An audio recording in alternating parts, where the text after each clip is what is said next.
Olá a todos, eu me chamo Patrícia e agradeço muito a oportunidade que o Centro Espírita Bezerra de Menezes me deu hoje para podermos fazer algumas reflexões sobre o tema caridade, a caridade e a indulgência, certo?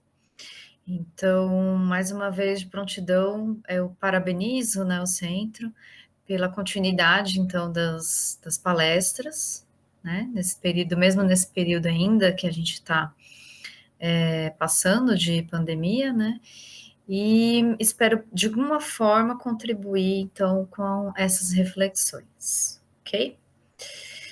Bom, então a gente vai falar sobre, basicamente, qual que seria a importância, né, da indulgência como uma forma de praticar a caridade e como instrumento para cuidar dos nossos defeitos, principalmente, e não dos defeitos alheios, ok? Então, como a gente já vislumbrou, a indulgência, ela é uma forma de caridade, então ela é um tipo de caridade, ok? Então, essa palavra caridade, ela tem uma amplitude de entendimento, na verdade, maior do que a gente imagina, né? Se a gente for perceber, nós sempre falamos de caridade material, né? Claro, a caridade material, ela é muito importante de ser realizada, ainda mais no nosso país, no nosso estado, que é um estado muito carente, e, enfim, as distribuições de sopa, de roupas, enfim, todos esses itens que fazem com que haja, então, essa ocorrência, então, de caridade material, ela é extremamente importante, né, no nosso meio, junto com os nossos irmãos de caminhada. Porém, a gente precisa ter ampliar esse entendimento, né? E se perguntar se estamos realmente sendo caridosos, né, nas nossas vidas. Por quê? Porque além da caridade material, nós podemos ser caridosos com os pensamentos, sendo indulgente, por exemplo, com os outros, né, entendendo a falha alheia e não querendo julgar com o pensamento o próximo, né? Então, a caridade, ela em forma de palavra também, então, além de material, além de caridade em pensamento, a caridade em forma de palavra, ela é extremamente benéfica, né? Porque a partir disso eu posso praticar esse ato sem passar, por exemplo, uma fofoca para frente, uma maledicência de uma pessoa, através de palavras, ou através de um consolo de uma pessoa que está precisando de alguma ajuda, ou simplesmente você praticar também esse ato caridoso, ouvindo e compreendendo o sofrimento alheio, né? Então, além da caridade material, a caridade em pensamentos, a caridade em forma de palavras e em forma de ações também. Então, tudo aquilo que nós podemos desenvolver, né, em atitudes para o outro, levando em consideração, então, esse ato do bem na sua essência, isso é um ato de caridade. Então, na sua ampla, no seu amplo entendimento. E até no Livro dos Espíritos, na questão 886, Kardec pergunta, né, para os espíritos, qual o verdadeiro sentido da palavra caridade como a entendia Jesus.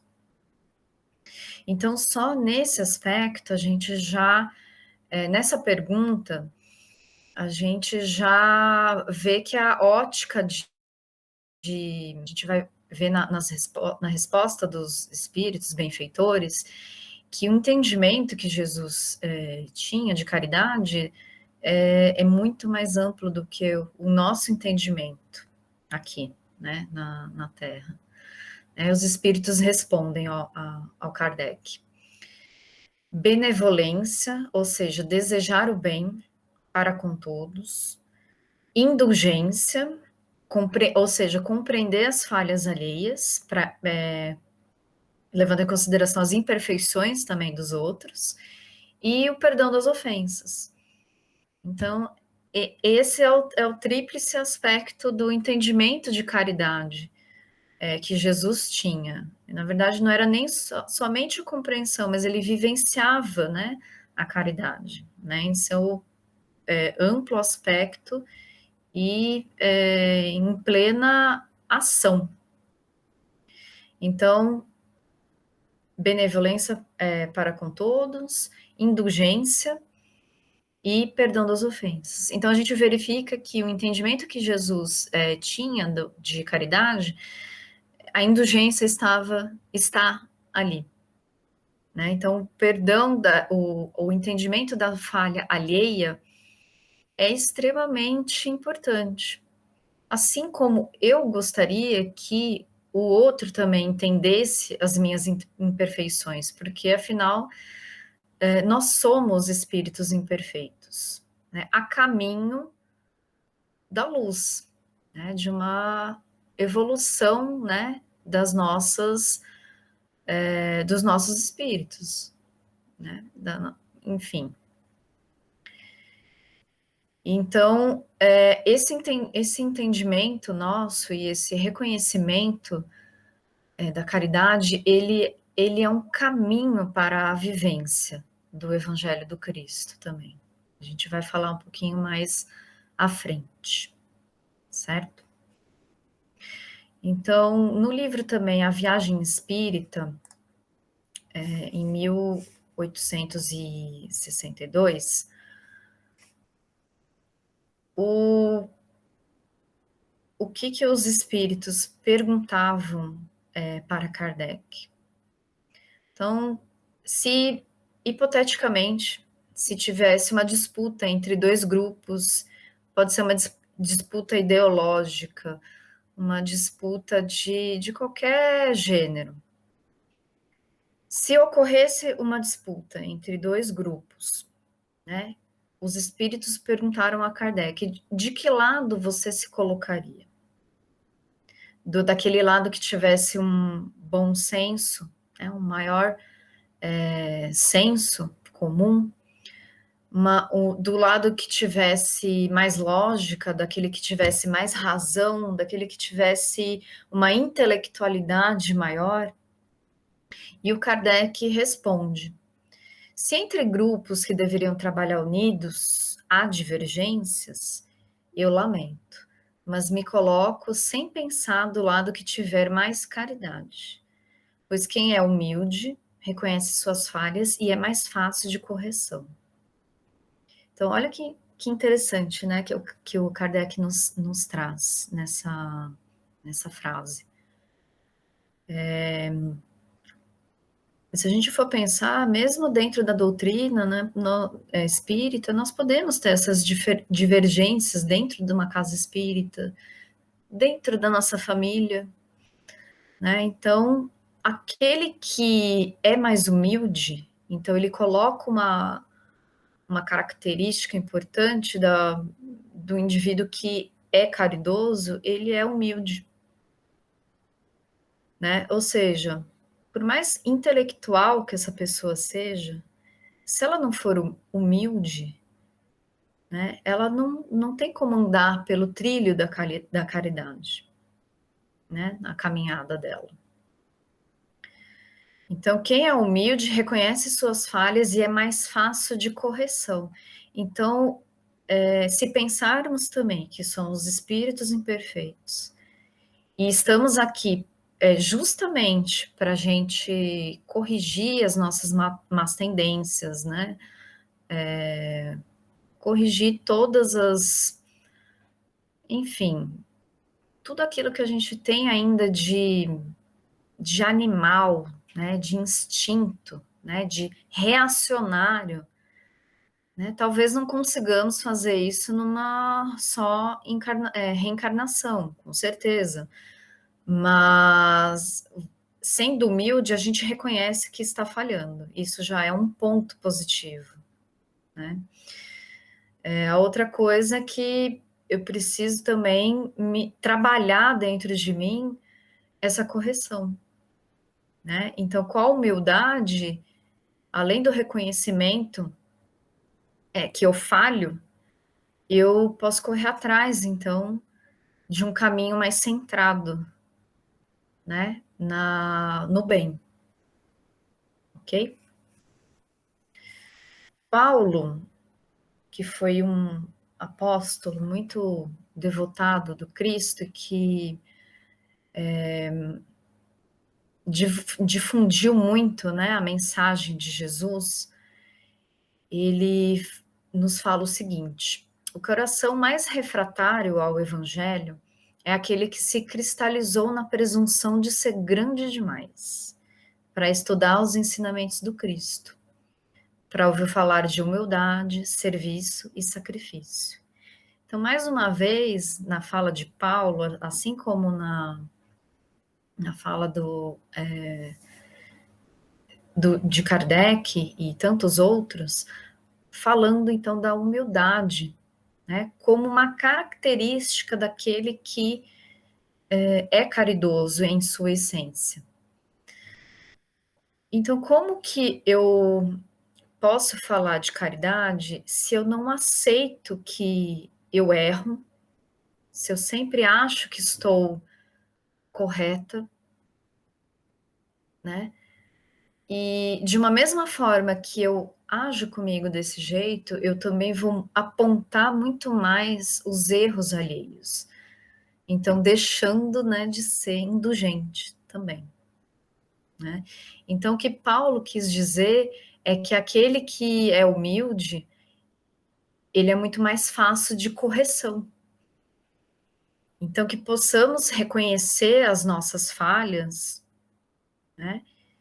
E assim também possamos o quê? Ser compreensivos com as falhas alheias. Paulo também tem uma outra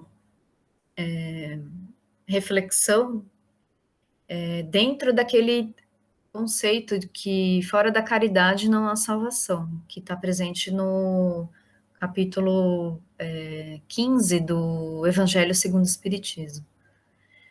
Ele fala o seguinte: essa divisa, fora da caridade não há salvação, é o facho celeste, a luminosa coluna que guia o homem no deserto da vida, encaminhando-o para a terra da promissão. Então ele fala que a própria caridade em si, ela que vai iluminar o homem nessa caminhada pelo deserto. Então, extraindo o símbolo que ele fala do homem caminhando pelo deserto, o que a gente pode entender de deserto, né?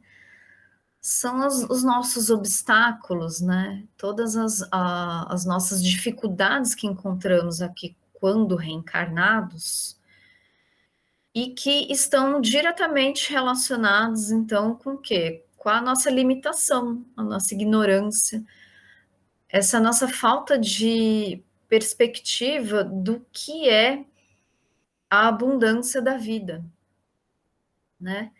Então, quando a gente fica fechado nas nossas paixões mundanas, materiais, né? É como se fosse uma escravidão da nossa consciência. É isso que Paulo quer nos mostrar com o conceito de deserto, né? O homem caminhando no deserto. Né? E a caridade, ela é como uma bússola. É ela que vai o quê?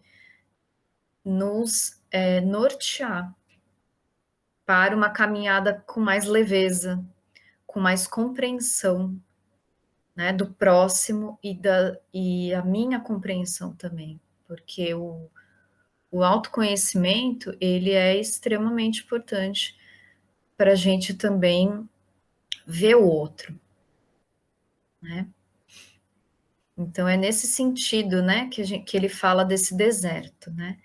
Então, quem vive só pela matéria, vive apenas para si mesmo, para as sensações. Então, nesse sentido, esse homem que está mais apegado, então, à matéria, às vicissitudes da vida, para ele é muito difícil, né, dele entender que o ser bom é ser humilde. Começa na humildade, né? Passa então pela benevolência, pela indulgência e pelo perdão das ofensas, para atingir a caridade plena e o caminhar na vida terrestre ser mais leve, né? Então, tudo isso é o que Paulo está nos trazendo para o deserto da vida. Aquele homem que não está muito preocupado com a vida espiritual e vivencia o que o Kardec falava de homem carnal, vai ser complicado. Esse deserto ele vai ser extenso, ele vai ser árido. Quando a gente se preocupa com a nossa vida espiritual, né, que a gente precisa viver para o espírito e não para a matéria. A matéria é importante, sim, com certeza, mas não viver por ela, para ela, mas viver com ela, com a matéria. Né? Então, quando a gente tem essa compreensão que a nossa vida, a nossa vida plena, ela é a vida espiritual, então tudo se muda. Tudo modifica, porque nós somos eternos. Aqui nós estamos o quê? Vivenciando uma experiência numa matéria bruta. Aqui é denso, né? Aqui eu gosto de falar, né, que a vivência terrena, ela é o Enem, ela é a prova. Quando a gente está lá no planejamento reencarnatório, junto com os nossos benfeitores, nós também temos a oportunidade de escolher as nossas provas. Então, quando a gente olha, eu preciso plantar a sementinha da indulgência quando eu estiver na Terra. Porque a reencarnação passada eu não fui muito bem, não. Eu ficava apontando o erro alheio, né? Externalizando, reagindo a isso.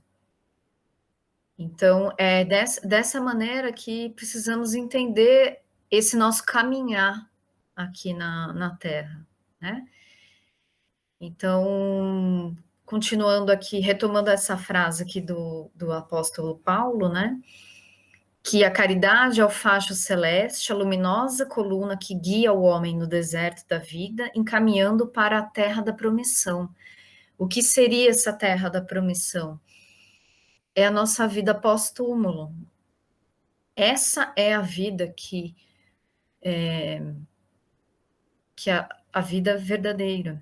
Aqui nós estamos em um estágio diferente dela, né? Vivenciamos para depurar o nosso espírito. E a partir, então, da ação da caridade, junto com indulgência, benevolência e o perdão das ofensas, essa caminhada ela fica mais luminosa. Né? Porque é muito bom quando a gente pode ajudar alguém, a gente se sente bem. Né? Então, quando eu ajudo o outro, eu ajudo a mim mesmo. Né? Eu me curo nessa ajuda. Então, para viver então essa terra da promissão, digamos assim, né? a gente precisa deixar essa noção de deserto, né? Que é um estado de espírito, né? E caminhar junto com o Cristo. E que, logicamente, não é simples, né? À medida que nós passamos, então, os nossos dias e nos automatizamos no nosso dia a dia, é muito complicado a gente parar e fazer o que a gente está fazendo aqui, reflexões. Isso é extremamente importante. E mais importante do que nós refletirmos sobre caridade, outro tema que eleva o nosso espírito é nós colocarmos em prática. E isso não é tão simples quando a gente está na carne, né? Então, falando um pouco ainda dessa passagem de Paulo, é como se a caridade, juntamente com indulgência, ela fosse uma nuvem que no meio do deserto, quando a gente está caminhando durante o dia no deserto, a caridade vem e ela faz o quê? O nosso dia ficar mais nublado, sem aquele sol escaldante, né, que queima a nossa pele, né, aquela coisa bruta. Então ela vem para quê? Para, né, dar um refrigério na nossa alma. Assim como a noite no deserto, a noite é muito gelada no deserto, né? Então a caridade funciona como um facho de calor, de luz para nossa caminhada. No item 6 do Evangelho segundo o Espiritismo, no capítulo 14, tem a seguinte passagem: a caridade é paciente, doce e benfazeja. A caridade não é invejosa, não é temerária e precipitada, não se enche de orgulho, não é desdenhosa, não procura seus próprios interesses, não se melindra e não se irrita com nada. A caridade é a própria presença de Deus em nossa caminhada. Então, olha que coisa mais bonita, né? De se ler, mas o mais bonito é da gente entender isso, de compreender com os nossos corações e não com o nosso intelecto, né? E por que será que a gente insiste em evidenciar sempre os erros dos outros quando a gente reconhece que somos portadores dos mesmos erros também? E esses erros eles podem ser tão graves quanto do próximo, né? Então é o orgulho, né? Naquela passagem de Paulo, quando fala que o coração mais refratário ao evangelho é aquele que se cristalizou na presunção de ser grande, é o orgulho. Então, a humildade que a gente fala também na passagem do livro A Viagem Espírita, é essa humildade que é uma característica primordial de quem é caridoso, aquele que aceita ser corrigido, né? Que não se rebela, que não reage. Então, esse entendimento é libertador, né? Então, temos que ter essa noção de libertação quando nós pensamos em sermos humildes, né? Porque aquele que acha que sempre tem a razão, que nunca dá o braço a torcer, ele carrega um peso nas costas muito grande quando está aqui na Terra, né? Então, à medida que o espírito evolui, ele vai se conscientizando de que a felicidade dele está na razão direta que proporciona ao semelhante, né? E toma o amor ao próximo como lema e objetivo da vida, né? Então, como também Paulo fala, que a caridade é o amor em movimento, o amor em ação. A caridade, ela não é estática, ela é a ação em si, né? assim como a indulgência, né, que nós comentamos. Então, como que nós podemos ser mais caridosos, né? Mais indulgentes? Primeiro, nós precisamos pensar em nós. Isso não é egoísmo, né? A gente precisa se amar primeiro, recuperar a nossa saúde mental e a nossa saúde física. Isso é um ato de caridade, né? Conosco. Né? Então, ser gentil conosco mesmo, ter paciência com as nossas falhas. Né? A gente acha que aquele planejamento reencarnatório que foi falado anteriormente, a gente acha que numa reencarnação só a gente vai resolver tudo, né? E dependendo do que a gente fez no passado, não dá conta uma reencarnação só. Né? Então, paciência, vamos mudar, mas vamos mudar aos poucos também. Não tem como a gente fazer muita coisa, muita mudança, porque nós não conseguimos, né?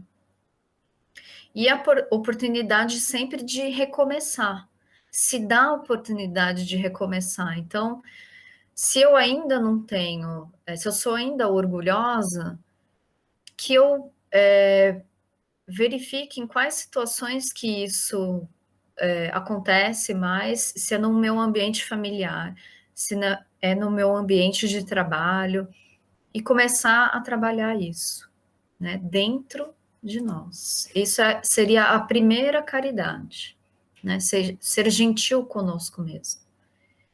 E a segunda caridade é aquilo que eu vou estar no meio, né? Então, aprender a ouvir, aprender a deixar passar um aborrecimento, aprender a oferecer ajuda, observar as belezas da vida, respeitar e honrar o que a gente tem de material, né, e de espiritual também, e ativar a habilidade que dorme na nossa alma.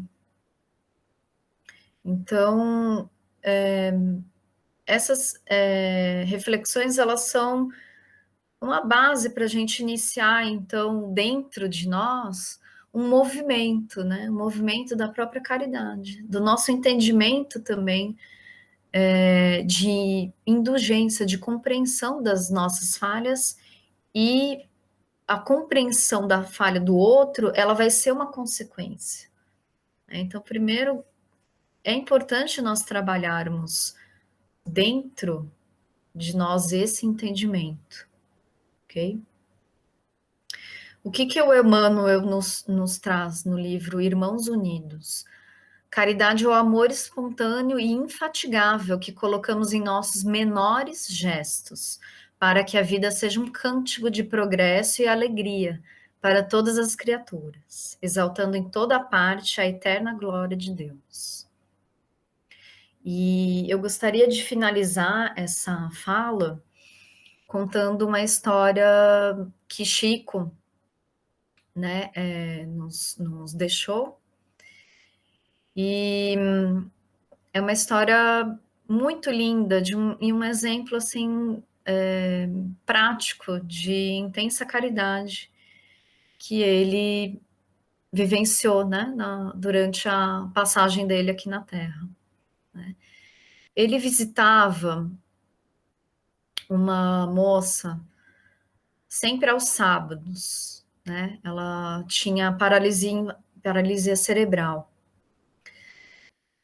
Acredito que seja Valéria, tá? O nome dela. Agora eu não estou lembrando, mas eu acho que é Valéria. E todos os sábados ele ia, né? Conversava com ela, dava passe nela, né? Fluidificava a água dela. E pela condição física dela, ela não conseguia interagir muito, né? Com o Chico, nem com a mãe dela, né? E daí Chico ele sempre pedia para Valéria, para ela falar, fala Jesus, Valéria, fala Jesus, fala Deus, e ela sempre tentava falar e só balbuciava algumas palavras, né? Mas nunca completava, né, a palavra Jesus. E daí, um belo dia, né? Um belo sábado, o Chico visitou novamente a Valéria e ela começou, né, a querer esmiuçar, assim, a balbuciar algumas palavras quando ele estava pedindo para ela falar a palavra Jesus. E daí a Valéria pega e fala assim: Jesuso, Jesuso. E daí o Chico, a mãe da Valéria, ficaram imensamente alegres que ela tinha finalmente conseguido falar a palavra Jesus, né? Do jeitinho dela, mas conseguiu. E daí o tempo se passou, a Valéria, enfim, desencarnou, né? E quando o Chico sentiu uma dor no coração muito grande, né? Chegou a ser hospitalizado, daí voltou para a casa dele, para o quarto dele, onde foi montado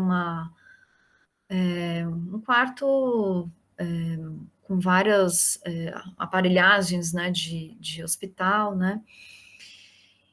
E daí ele sentindo muita dor ainda no peito, fisicamente, né, falando. E daí ele sentiu uma luz, né, uma energia tão forte durante um momento, e o quarto inteiro do Chico ele ficou iluminado, resplandeceu. Era uma energia muito forte, muito benéfica para ele. E aquela dor, aquela angina que ele estava sentindo passou. E daí, logo depois que essa luz se fez no quarto do Chico, chegou uma moça muito bonita, muito bela.